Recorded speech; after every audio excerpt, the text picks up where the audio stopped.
1 ত্ৰিকোণমিতিক ত্ৰিকোণমিতিৰ পৰিচয়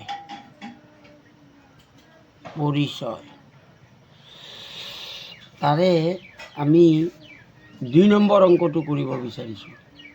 2 নম্বৰ অংকটোত কৈছে কি যে এটা সমকোণী ত্ৰিভুজ আঁকি দিছে, এনেকৈ পি কিউ আৰ সমকোণী ত্ৰিভুজটোৰ পি কিউ আৰ সমকোণী ত্ৰিভুজটোৰ পি কিউ বাহুৰ মাপ দিয়া আছে 12 সেন্টিমিটাৰ, পি আৰ বাহুৰ মাপ দিয়া আছে 13 সেন্টিমিটার। আমি উলিয়াব লাগে উলিয়াবলৈ দিছে মানে 10 পি মাইনাছ কট আৰ ইকুয়াল টু কিমান, এইটো উলিয়াব দিছে। প্ৰথম ষ্টেপত আমি কি কৰিব লাগিব, যেহেতু আমাৰ এই বাহুটো আৰু এই বাহুটো দিয়া আছে, আমি এই বাহুটো উলিয়াব লাগিব। সমকোণী ত্ৰিভুজটোৰ পাইথাগোৰাছৰ সূত্ৰটো আমি মনত পেলাব লাগিব।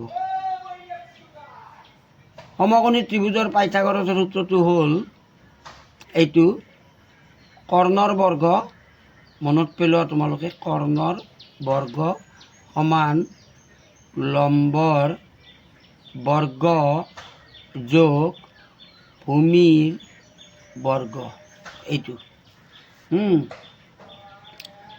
তো এতিয়া তুমি চোৱা, কৰ্ণৰ দৈৰ্ঘ্যটো আমাক দিয়া আছে 13 সেন্টিমিটাৰ আৰু লম্বৰ বৰ্গটো দিয়া হৈছে আমাক 12 সেন্টিমিটাৰ, গতিকে 12ৰ বৰ্গ, আৰু ভূমিটো আমাক দিয়া নাই, অৰ্থাৎ আমি লিখিব লাগিছিল এই ত্ৰিভুজটো সাপেক্ষে তোমাৰ পি কিউৰ বৰ্গ সমান কি লিখিলোঁ, পি কিউ আৰ নহয়, পি আৰৰ বৰ্গ, এইটো পি আৰৰ বৰ্গ সমান পি কিউৰ বৰ্গ যোগ কিউ আৰৰ বৰ্গ। ইয়াৰে মানটো তাৰমানে এইটো 13 সমান পি কিউটো 12 যোগ এইটো কিউ আৰৰ মানটো দিয়া নাই, আমি কিউ আৰৰ মানটো উলিয়াব লাগিব। এইখিনি ইয়াতে লিখিব নালাগে। এতিয়া চোৱা কেনেকৈ উলিয়াম আমি, চাবা, এইখিনি বস্তু এইফালে লৈ আহা, 12 square plus Q R square সমান 13ৰ বৰ্গ, এইটো। তো এতিয়া কিউ আৰ স্কুৱেৰ ইয়াৰে মানটো উলিয়াবলৈ 13ৰ বৰ্গ বিয়োগ 12ৰ বৰ্গ, অৰ্থাৎ 146, 13 গুণ 169, 12 গুণ 146 সমান 9 4 গ'লে 5, 6 4 গ'লে 2, এইটো পালোঁ আমি। এইটো মানে 5ৰ বৰ্গ, আৰু এইফালে কিউ আৰ স্কুৱেৰ আছে, গতিকে এইটো স্কুৱেৰ আৰু এইটো স্কুৱেৰ উঠি গ'লে কিউ আৰ সমান 5, এইটো তাৰমানে আমাৰ এইটো 12 দিয়া আছে, এইটো 13 দিয়া আছে, এইটো 5 পাই গ'লোঁ আমি, 5 সেন্টিমিটাৰ।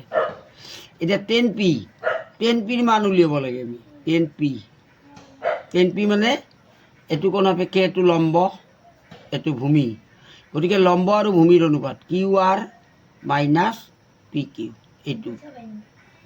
কিউ আৰ মানে 5, পি কিউ মানে 12, 10 পি মানে 5/12, ঠিক তেনেকৈ কট আৰ মানে কিমান হ'ব, এইটো কোণ সাপেক্ষে এইটো লম্ব, এইটো ভূমি, কট আৰ, গতিকে ভূমি বাই লম্ব, অৰ্থাৎ Q R by P Q equal to 5 Q আৰটো হৈছে আমাৰ 5 আৰু পি কিউ হৈছে 12, এইটো। এতিয়াকে আমি কি পালোঁ, 10 পি মাইনাছ কট আৰ, ইয়াৰে মানটো কিমান পালোঁ, 10 পি মানে হৈছে 5/12 বিয়োগ কট আৰ মানে হৈছে 5/12, দুটা মান একে হ'ল, গতিকে এইটো 12 ভাগৰ 5 অৰ্থাৎ 0, অৰ্থাৎ 10p - কটাৰৰ মানটো আমাৰ শূন্য পালোঁ ইমানেই।